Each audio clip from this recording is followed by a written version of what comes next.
هو الصوت اللي تعرف بيه مقرونتك بنينك مهما تكون حمرا خضرا صفرا. اللي باش نعملو مقرونة صوص بيستو. الصوص بيستو نستحقو 100 جرام حبق أخضر، شوية زيت زيتونة، كاجو، سنينة ثوم مقشرين، وشوية جبن جريير وإلا إيمونتال. هي أصل الوصفة حبق وبندق وبارميزان. انا البندق والبارميزان غاليين ياسر في تونس، دونك بدلتهم بالكاجو. نغسلوا الحبق متاعنا ونحطوه على منديل شايح، نحطوا شويه ملح، الثوم متاعنا، سنة الثوم اللي قشرناهم 5-6 سنينات ما اكثرش.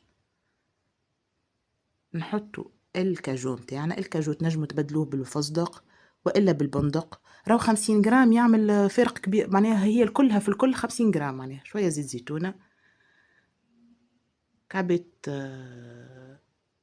فلفل اكحل، انا مش من محبي الفلفل الاكحل، وشطر كميه الجبن متاعنا. يعني نحن خدينا 100 جرام نستعملوا 50 جرام بركه في وسط الخليط. نحطوا الميكسور متاعنا. ترى حضرت هذه هي وصفه الصوص بيستو متاعنا. البول هذيك 100 جرام تعمل لك مقرونه، تنجم تحطها فوق بيتزا، تعمل لك سلايط بنينه. بالحق تحطها في بول، تسكرها تحطها في الفريجيدير. المقرونه نحطوا الماء يغلي بالطبيعه اول حاجه، بعد نحطوا الصوص بلانش 50 جرام زبده، واحده كريم فريش، واحده كريم ليكيد. نحط انا جبن كاري والا تريانجل يزيد في القوه متاع الصوص بلانش. اشتر كميه الجبن اللي خليناها والصوص بيستو متاعنا في ووك. نحطوا نذوبوا الزبده، نذوبوها ما نحرقوهاش، يعني ماذا بيكم ديما تحركوا. نحطوا سنينة ثوم، 2 سنينات معناها مقصوصين مش برشا. نحطوا الجبن متاعنا الكاري والا التريانجل،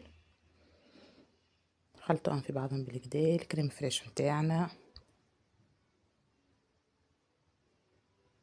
سهله سهله، اسهل منها ما فماش. والكريم ليكيد هي اللي باش هكا تحللنا الواحد شويه. ما نحطوش حليب، انا ما نحبش فيها الحليب الحق. فما اللي يحط كريم فريش ومعاها الحليب، انا نحب كريم فريش ومعاها الكريم ليكيد. وهذا الدنياتيلي متاعنا ديجا ما شاء الله تعملت لي 2 باكوات دنياتيلي، فطور باهي باهي ل4 من الناس. نحطهم غرفات من صوص بيستو متاعنا. كيما قلنا صوص بيستو راهو 100 جرام تعمل لك ما تعمل لك معناها بالحق ما شاء الله، يعني تبذر وهي ديجا قويه، ما تعمل حبق قوي، ما تحطش منها برشا ما شاء الله. تعملها فوق البيتزا مع صوص غوج، تعملها مع فوق في السلايط الكل. نعطيكم ان شاء الله بمره نبارتاجي معاكم صوص زاده متاع سلطه وتحطوا معها صوص بيستو جبنينه برشا في المقرونه. يعني بالحق تنجم تعمل لك 3 ايام تطيب لك وهي 100 جرام معناها، وتتكلف بالحق اقل من برشا من من اللحم. يعني ما فهمتش علاش يبيعوا فيها غاليه وهي حاضره. باغ كونطخ انت كي تعملها وحدك ما تتكلفش برشا، راهو من با 10,000. يعني تاخذوا حبق ب4000 الزوز، تاخذوا كريم الوحده شويه كاجو كيما قلت لك، والا فستق والا لوز والا اللي تحب انت 50 جرام.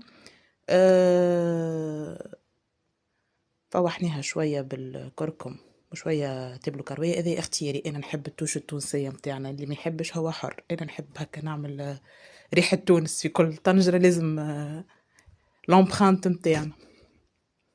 كيما قلنا تاخذ يعني تتكلف لك اقل، صدقني اقل من رطل الحمام، اقل حتى من الدجاج. يعني للناس اللي باش يحسوها بيزار وحبق وكاجو وبارميزان راهي تتكلف والله صدقوني اقل من الدجاج. يعني بالحق تنجم تحطها وصفة اقتصادية وسريعة وهيلثي وما شاء الله وتبذر. هذه الصوص بلانش متاعنا حضرت، خاطرة شوية باش نزيدوها من بعد شوية من الماء متاع المقرونة باش نحلوها بيه. هذه الدنيا تالي متاعنا نحطوها تتسمط. هيا كمية الماء فريمون شوية شوية على الاخر، وبهكا تكون حضرت المقرونة متاعنا. صحة وبالشفاء.